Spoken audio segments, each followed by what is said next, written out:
Watchers in the Fourth Dimension. Even your Dora Scott's lasses must have played piggyback. What?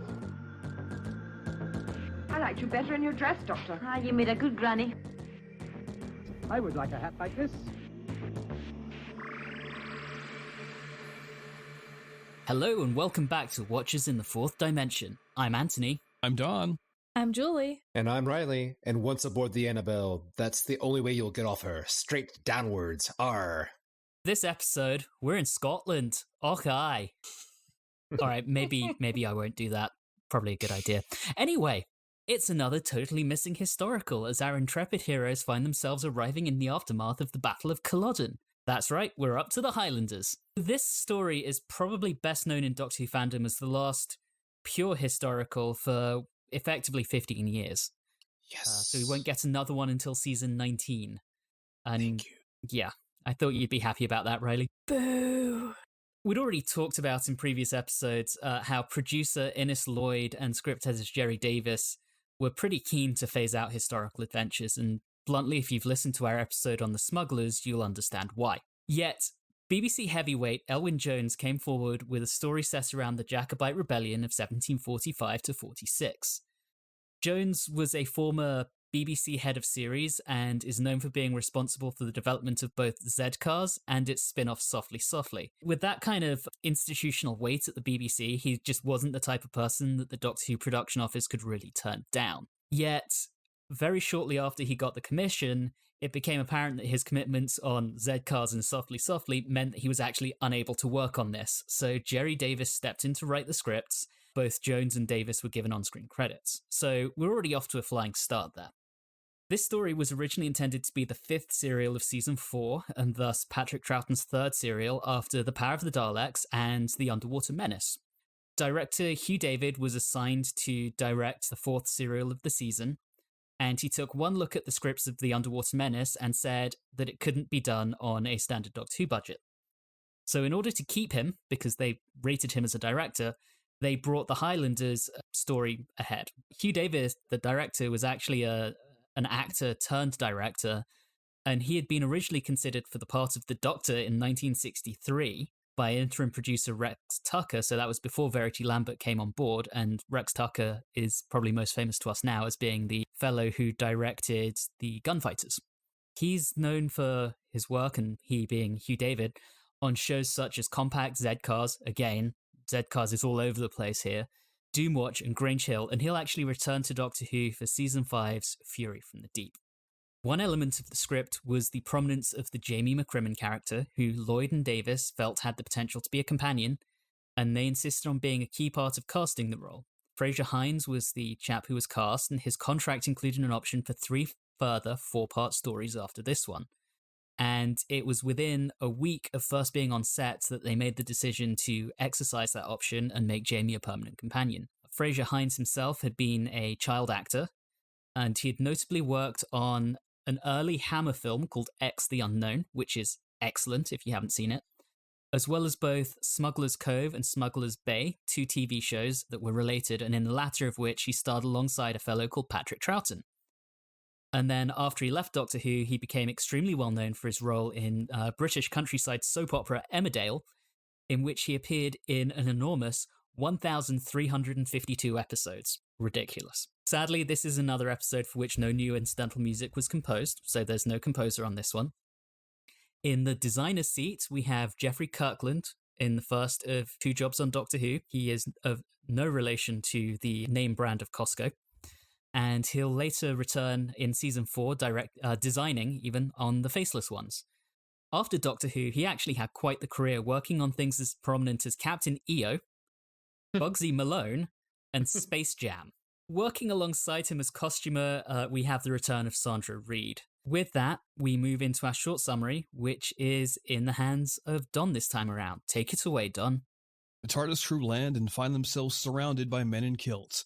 But it's not any given night at DragonCon, it's 18th century Scotland, where they must avoid redcoats, white slavers, and a man who seems to think that he's the one about pirates from a few serials back. Along the way, we learn that Ben knows nothing about basic gun safety. Polly discovers an animal pit trap so effective, it really could have won the Battle of Culloden by itself. A new companion joins the crew, And the Doctor learns the joys of cross-dressing like the true Brit that he is. No comment. I don't even know Beautiful. how to follow that. We just dive right in. Straight into episode 1. We get a few action shots. Yes, some movement. Yay for more sensor clips. Yeah, let this be a lesson to all future television and film producers.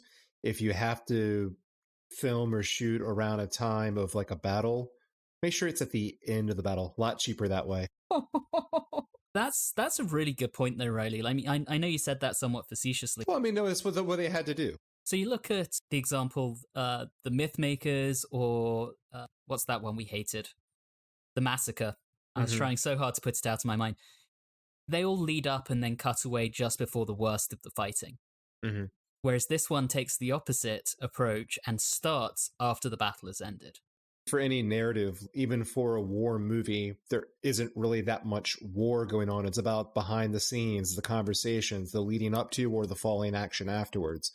And you have to pick one side to have on it. If not, you just don't really have a narrative. You don't have really dialogue. You just have really a war scene that lasts too long. I had to pick someplace to be on the end of this, so I think this was probably the best choice of the end. I was just going to add on, choosing the end of the battle as opposed to any of the beginning makes sense here just because of the impacts that it had for the rest of time. Yeah. So it's like the rest of, UK history. Like that this is kind of a big deal. Just a little bit. Before we get too much into that, I want to talk about hats. There are many. I still love the Doctor's stovepipe hat. Do we though? Do we love it? Really? I kind of do. I kind of like it too. It's very macabre. Anthony is now on record about lying about our feelings about things. Hey, now, that was a deliberate bit of sarcasm. And don't forget, in episode 4 of this serial, the Doctor specifically makes mention when Ben pulls out a certain type of hat, he says, I would like a hat like that. So He says it's in the first episode. Oh, I missed it. I only caught it in the 4th. He said it in the previous serial as well. He's trying to make it a catchphrase. Don't think it catches on as a catchphrase, disappointingly. I just got done watching Outlander, season 5, and I come into this and it's like stepping back into the same world. So like the language is the same. We're using don't fash yourself and Sassenach is thrown around and layered. And I'm just like, all right, this is exactly where I want to be. Somehow I thought you might enjoy this one. It is on record that the author of the Outlander books based Jamie Fraser off of Jamie McCrimmon, right? Yes. I thought, yeah, is that official? Okay, all right. I trust Julie's judgment on this. She got the name and she got the idea about it being around the Battle of Culloden. What cracked me up is that only till I saw the closing credits, I was like, I knew of the connection, and I was thinking about what the author was thinking, and then I see that it was, the character's name is Jamie McCrimmon. The actor is Fraser Hines, Jamie Fraser. There you go. That's what she did. She claims that the last name didn't come from the first name. Oh, okay. That's her claim. Okay. I don't know if I believe her. Incidentally, while we're talking about Outlander, Fraser Hines was in an episode of Outlander. He absolutely was. Season 1. So we're getting into a very, big Scottish world. And then the Doctor goes and pretends to be a German. Dr. Van Waar. With a very poor accent. Yeah, the accent, it really felt really hammy. But I mean, I guess it was done for a humorous effect, right? I mean, that's how people would have viewed it back then. And I guess it's just not as funny now. I loved his terrible accent. I thought it was wonderful. It started to feel like, I believe there's an SNL character or a skit about a person. It was a television show where he's known as the impersonator or something. No, he was the mimic. That was it. He was the mimic. And so the idea was like, he can mimic anyone. But the joke was that the actor who played the mimic always did the same bad impersonation of everyone, and it did not work at all. That's what I kind of felt here with the Doctor playing a woman, playing a German doctor. Just like the accent was so ridiculously terrible, so ridiculously fake that I couldn't help but find it humorous. And that the fact that no one could recognize how bad it was. And the fact he was Dr. Von Waar, that's just Doctor Who. Doctor of Who, but close enough. With that and all the other batshit crazy things the Doctor gets up to in this story, if this had happened later in the show's run, we would be talking about this as if it was some kind of post-regenerative trauma coming out, whereas this is the first time this has happened, and as far as we know, this is just what the Doctor's like now. Bonkers, and I love it. I mean, I like the bonkers that he has in later episodes, so we'll get there. I know I brought it up in the summation, but can we talk about Ben's utter lack of concern for proper gun handling? Because that actually bothered me, considering he is supposed to be a type of soldier. I don't think that they would let him handle firearms based on this episode, but I'm pretty sure he was like a cook on the ship. Like, that's probably what his role was. Let's be real. I don't know, he might hurt himself with a potato peeler. His idiocy with the gun leads to the only death of the story. I mean, come on, guys. And it's effectively his fault. Like, Ben, what are you doing, mate? If Ben can't throw it or yell at it, he's sort of out of options. I'm also quite impressed that he was able to do that, because guns back then, like, it was an effort to get those loaded and primed correctly. The fact that he was able to pull that off, I'm like, that gun must have just been ready to go, because it was an effort to do all that. Someone shouldn't have given a weapon that was already loaded and primed and ready. That was a mistake. Talking of the redcoats, since that is what the gun does, it draws the redcoats in, we have the Doctor describing all the Jacobite rhetoric, and I said I wanted to come back to this, as romantic piffle. And this is something I wanted to talk to you about, Julie, in particular, because I know how into the history you are. Do you think this is romantic piffle, or do you think, you know, the Jacobites had a point? I know I have my bluntly very English opinions on this, but just to make sure that I am understanding your question correctly, what were they? What was the exact point they were trying to make? The Jacobites. Well, yeah, about the fact that the Jacobites wanted to, you know, have Bonnie Prince rule them as opposed to being under British rule. Yes. Then yes, I believe that they did have a point. But it wasn't all of them. I would add that. It wasn't all of the Scots. No, and it was primarily the Highlanders and, you know, those who were, you know, Catholic. British history is a weird thing, and how the throne, how the inheritance works is rather bizarre. And half the time it's just based on, well, I kind of have a claim to the throne, and, well, if I just kill this one, then I now have the throne, which just seems really silly to me. From what I recall of the history around that, I do think that Line had a slightly stronger claim to the throne than the British throne did at the time. Yeah, I mean, I think it was George III by this time on the throne, 1745, and I mean, it was a closer lineage, but for the throne of Britain as a whole, and Parliament by this stage had passed the Act of Succession, which barred Catholics from becoming, or barred them from the line of succession, period. So by law, that was Bonnie Prince Charlie out anyway. I think it was a complicated situation. I understand the desire for self-rule and rule as one of their own. But by this stage, the Act of Union had happened. They were effectively one country. I think it's complicated. But how much did they have a say in that? It was the Scottish nobility who pushed. It was actually the Scottish who pushed for the Act of Union, but it was the nobles because they were bankrupt. All I know is I think it's not a proper British monarchy unless it's run by a family of Germans. With Dr. von Ver as their primary advisor, right? It doesn't get more British than that. Let's talk about the true villains of this story. Wait, we're going to talk about the episode? Weird. Yeah. Yeah, sorry, Don. This is actually a Who podcast. I thought you may have stumbled into a British monarchy, British history podcast. I think I did. No, it's... Okay. I've gone on podcasts by mistake.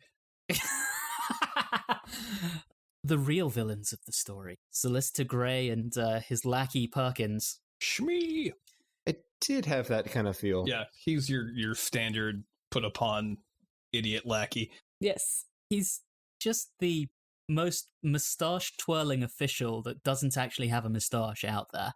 And I was beginning to wonder at this point, is this just the Savages Part 2? Not the Savages. The Smugglers. It's nice to have a bad guy who isn't actually trying to take over the world. He's just trying to make some money. It's a bit more realistic. Yeah, and it's something that probably did happen back then of, you know what, we're going to take advantage of the situation and we're going to sell some indentured servants, and I don't care what happens to them when they get down there. You can kill them if you want. I don't care, just as long as I get paid. Very shrewd man, but whatever works. Star of the reality show, POW flippers. He takes your POWs and sells them off as indentured servants. I also love the fact that he and Perkins have like the classic comedic physical duo of tall and gaunt and short and stocky. Oh yeah, they're very stock characters, but they're fun. Yeah, I think that's one thing and I think there's probably a lot of physical humor in this story that we just don't get to see. There's just so many scenes of people speaking to crowds, usually the Scottish prisoners, and then there's all this rattling in the background, and it just becomes like very much of it like incessant and problematic, because it just feels like every scene, because you can't really visualize it and you don't have anything else to take in, it's just people giving lines and then hearing rah, rah, rah, rah, rah, rah, behind it. So the cliffhanger. You mean where Polly doesn't quite hit the pinnacle, but she does wind up in the pit? Hey. Yes, because of course she gets herself into trouble. Of course she does. To be fair, she is doing something to try to help them out. With varying levels of success, the companions and the doctor all have things that they're trying to do and accomplish. And I applaud them. She was kind of a bitch to Christy, though. Oh yeah, calling her a stupid peasant. I mean... Very British of her, but no! It's her ring. If she doesn't want to sell it, she doesn't have to. I think you and I had the same thoughts there, Don. My notes say, Polly being damned insensitive about Kirsty's ring. Bitch. So episode 2. Here comes the recorder again. Oh, God. And the bagpipes. Isn't that the only music we hear in the entire serial is a little bit of recorder and bagpipes? There's a little bit of percussion at one point as well, I noticed, but not much. Which are all things that would be classic in a, pipe and drum band. Then just add some recorder on top and there you go. Meanwhile, the pit claims another victim. Oh my gosh. Ffinch with 2 Fs. 2 Fs. Is that like I've never heard of an English spelling like that. Am I missing something? I think it might be a joke on, if you look at old manuscripts, an S looks like an F. I don't know. That was the only thing I could think of. But I love how Polly not really overpowers him, but she just runs with it, just convincingly like, "Hey, I need all of your stuff.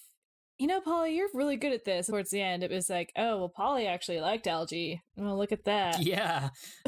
What better way to show it by taking all his stuff and blackmailing him? I know that she's like the Sharon Stone character in Casino. Like, she's just like a person that like sidles up to a guy at the blackjack table, and then before he knows it, he's just left in a hotel room with nothing but his boxers and everything gone. Accounts wiped. I think it's safe to say this is probably the only time anyone has drawn a parallel between the Highlanders and Casino. Thank you. You're welcome. What did we think of Bob Hoskins' surprise role as Captain Trask? I'm pretty sure that was someone they had cast for the Smugglers, and he got the dates wrong and just showed up, and they didn't bother to tell him. Oh, my God. Oh, Captain Trask. Yeah, it was giving me, you're right, Don, it was giving me flashbacks, smuggler flashbacks. It was not good. Yeah, I think it says a lot about him that when I was doing the show notes for our preparation, you know how I normally list out any actors who've had significant credits in other things? He didn't make the list, which tells me he hasn't been in anything. Normally I only leave someone off when they've got 10 or less credits. So clearly his acting career was pretty short-lived. Speaking of acting and maybe it being questionable, I really loved the scene where the doctor gets to go visit Gray and Perkins. Yeah. Yes. Especially about, oh, does your throat hurt? And it tricks him into opening his mouth and shoving the thing in there. And just the whole thing was very hilariously manipulative. And there was some really really fun little lines in there. I think this is the line where when he gains the pistol, or I guess blunderbuss, I don't know what you would call that weapon now. And then he makes the line of like, "I'm not an expert, but it might go off in your face." I love how it's like a joke and clumsy, but also a threat at the same time. Oh yeah, a lot of undertones in that scene.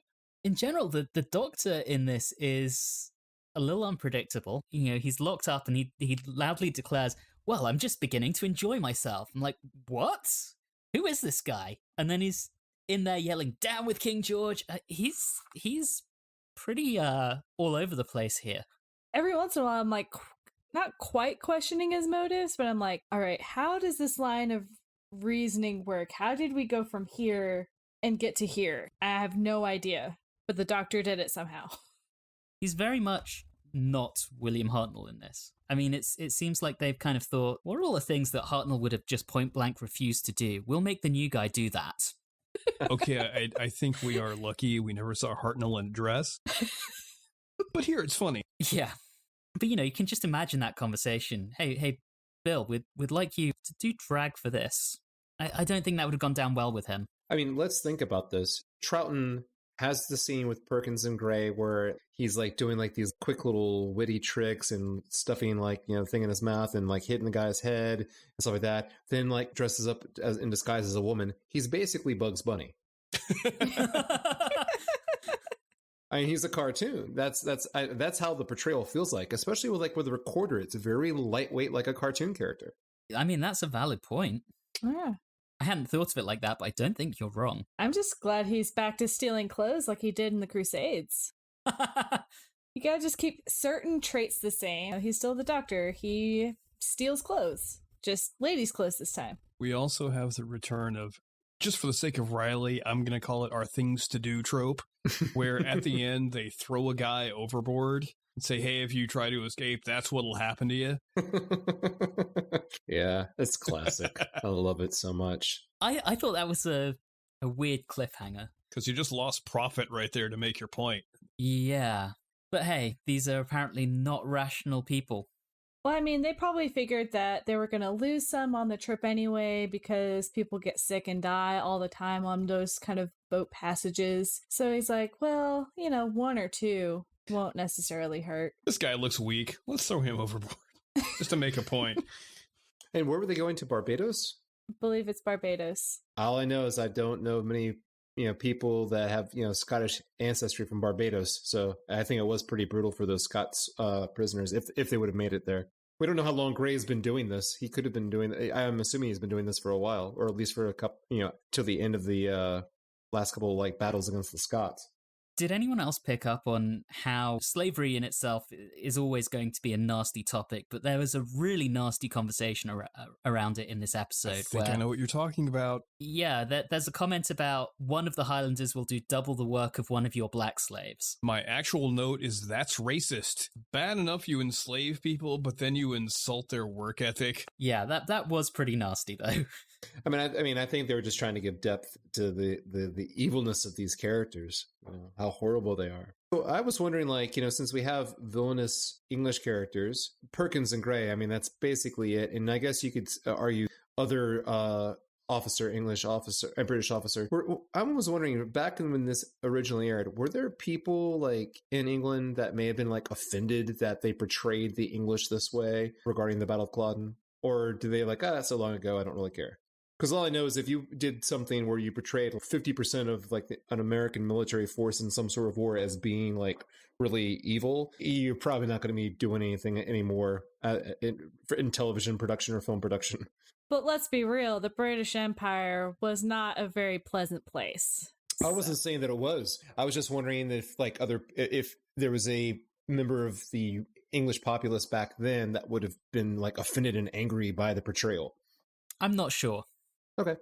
In general, I think there's been an acknowledgement that we did some pretty terrible things. This probably would have been seen as more of a civil war type deal than an oppressive empire type thing. So, I mean, if you were, well, it's not even a fair analogy. I was going to ask what it would be like if you were to portray the Northerners in the American Civil War as, being war criminals, but I don't think you can compare that in any way, shape, or form.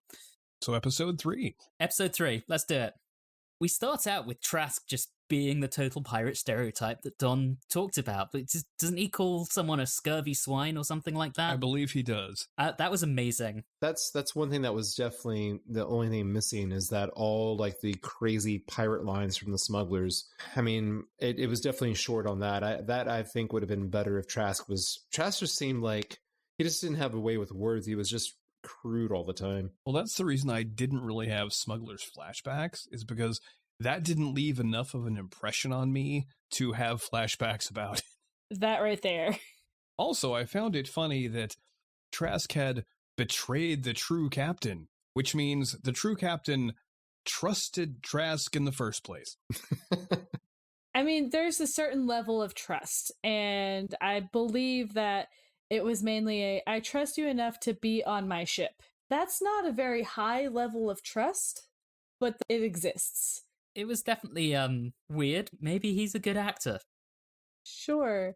But again, so this was the episode that Ben started to actually start doing things that furthered the plot along, and was like, all right, Ben, after that, debacle with the gun in the first episode, you're finally stepping up and like trying to get some things done. All right, here we go. When he was reading that contract, or pretending to read the contract, then just tearing it up, I was like, you cheeky bastard. I love it. I did love that. I really did. That's like my favorite thing Ben has done so far. Like in any of the serials that he's done. I really enjoyed that for some reason. I just loved the childishness of it. That was wonderful. Well, because it's like surprisingly effective. Yeah, because he has to go back and get new contracts. We also get the scene of, I almost feel bad for Ffinch, as I'm going to call him, where he's there, he can't even really afford to buy his wine, and then Polly and Kirsty show up and further blackmailing him. This is after, what was it, his own men wouldn't pull him out of the pit, remember? Yes. Oh, well, blah, blah, blah. I'm like, man, I almost feel bad for you. The alternative title of this story is Algie Finch's Bad Day. The only thing I could think of when I was watching the Ffinch character, I was just imagining how wonderful it would have been if he would have been portrayed by Hugh Laurie as one of either of his two Blackadder characters. As the Prince Regent. Oh my God. Oh, that would have been lovely. So good. Sadly, we are about 20 years too early for that. I would still love to see Hugh Laurie do a spot in Doctor Who. Maybe he should wait just a year or two. There's not even going to be, any new episodes for a year or two. Well, then maybe he needs to wait 3 or 4 years. Yeah, that takes work. One of the other things too, and I think we're going to be just flipping back and forth. I mean, the episode did, but when they were on the ship and, he was reading off the document, and if you want to do the one thing, go on this side of the ship. And if you don't, go on the other side. And obviously the main group of the people that we actually know their names are on one side and all of the extras are on the other. This is what happens when no one tells the extras what they're meant to do. There's more Doctor bonkers stuff going on here. I mean, yes, he threatens Perkins with a gun, and I certainly found myself thinking, oh my God, new Doctor, we don't know what he's going to do. Is he going to use this? And then later, oh, well, guess what? It wasn't loaded. I was bluffing. Okay, great. That's quite doctorish. Good. Then he decides to take a nap mid-story. When Polly asks him, Doctor, have you got a plan? He just goes, no. His plan was to take a nap. But before he took a nap, he was able to convince Kirsty to leave Scotland. Are you going to leave Scotland? Yes? Okay, I'm going to finish my nap. And he's not afraid to get into a scrap, really get in there. So I think what this is pointing out is that we're going to learn several episodes later that actually the Doctor has a drug problem. No, spoilers, Reilly, spoilers. He hides it in his stovepipe hat, if you're wondering. He's just batshit insane in this story, and I'm here for it. And I think he uses his recorder to smoke it. This is the first time I've heard of a crack recorder. There's also that line where Polly says to him, you're fantastic, and he just responds with, I know.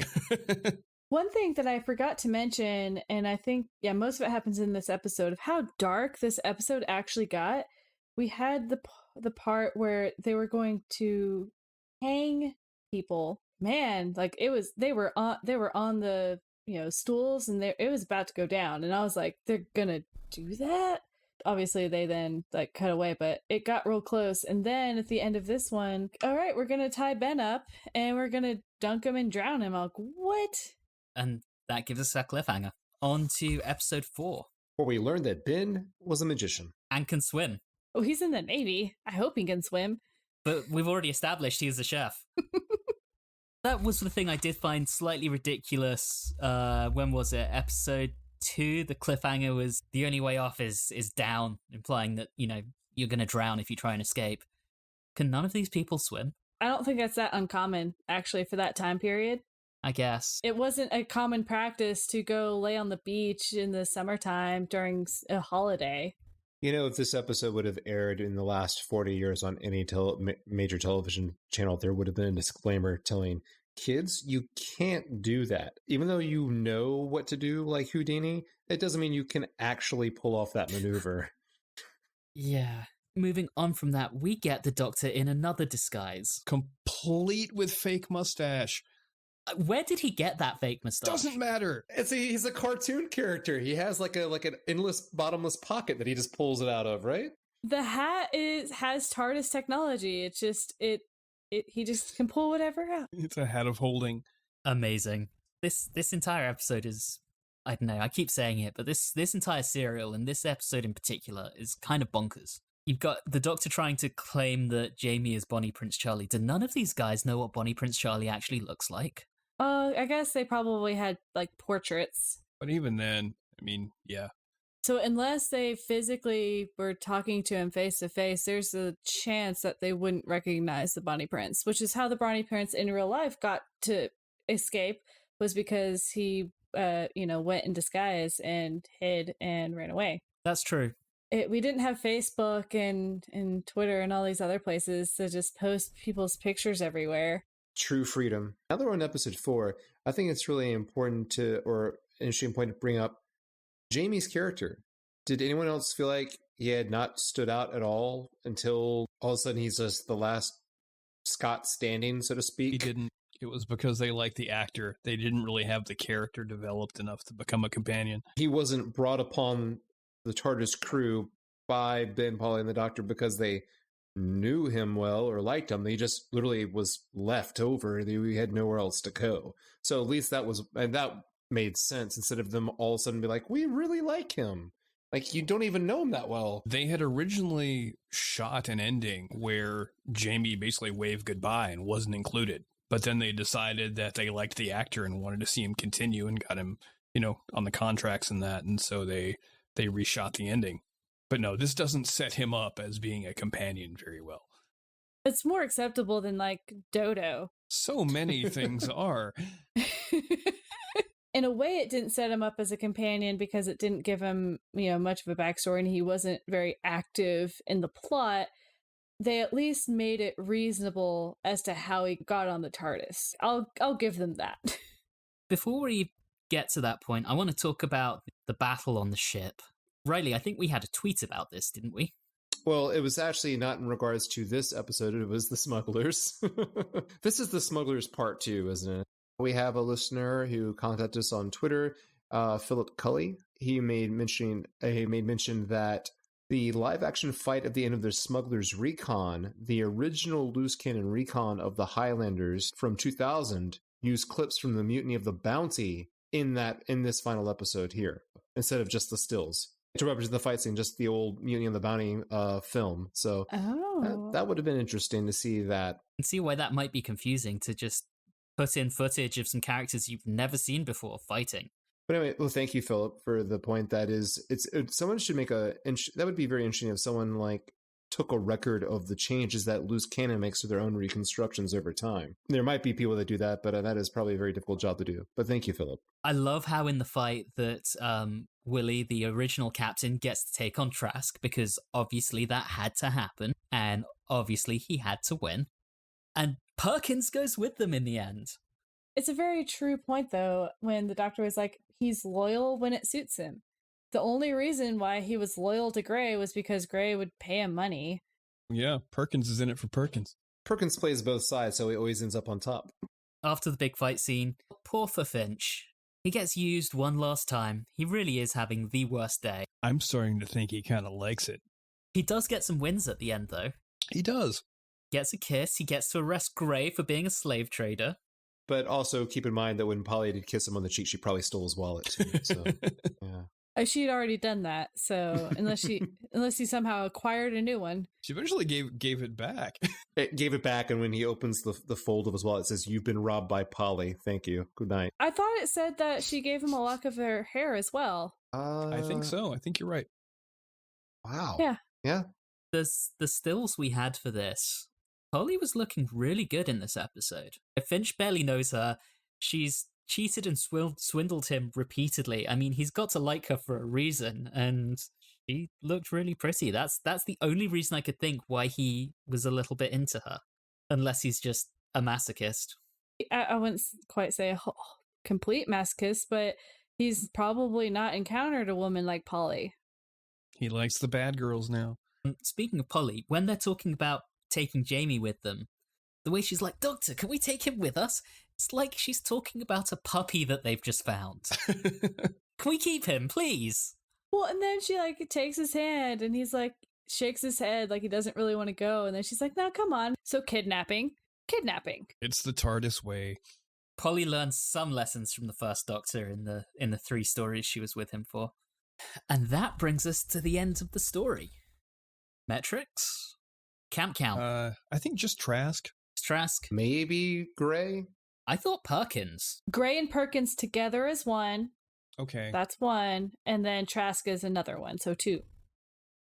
Don, any instances of "I'll explain later"? Sadly, was no "I'll explain later." And I didn't see a quarry in the reconstruction either. So I've actually taken to looking up to the locations to find when we actually have quarries, and there was indeed no quarry on this one, disappointingly. 2 for camp count and 0s on "I'll explain later" and quarry. Time for ratings, and I get to go first this time. I actually enjoyed this one a lot more than I thought I was going to. I didn't really remember this one from the last time I saw it, which would have been about 9 years ago, maybe 8 years ago.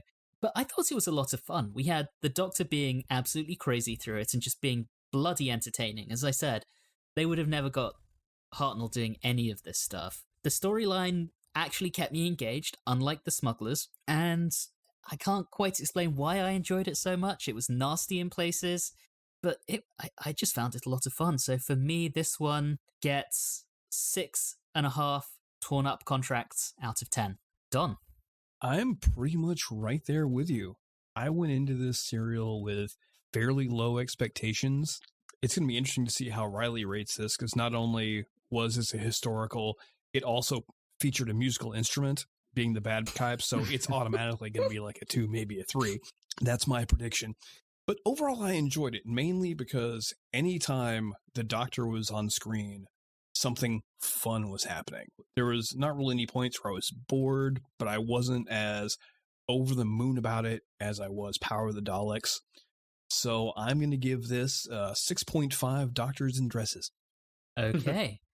Julie.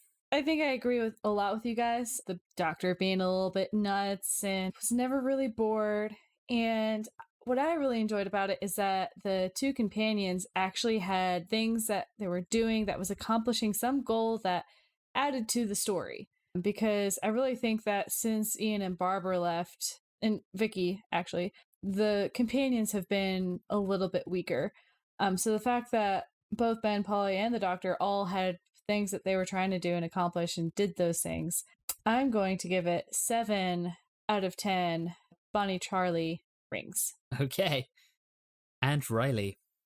This is, I think, another one of those episodes, and we mentioned this earlier, that it's very difficult to gather everything that this episode did because it is lost. I think you lose a lot without the visuals. So that makes it, more difficult. But what do we have? I agree with Julie. I really love the fact that Ben and Polly are really engaged in doing things and not just following the Doctor around. They're doing things on their own and being able to achieve things. That's interesting. It feels like it's been a long time since a companion has done something like that. The Doctor is a wild card, always doing something. So he always keeps his scenes very interesting and light and fun. The story works. The story makes sense. It is good.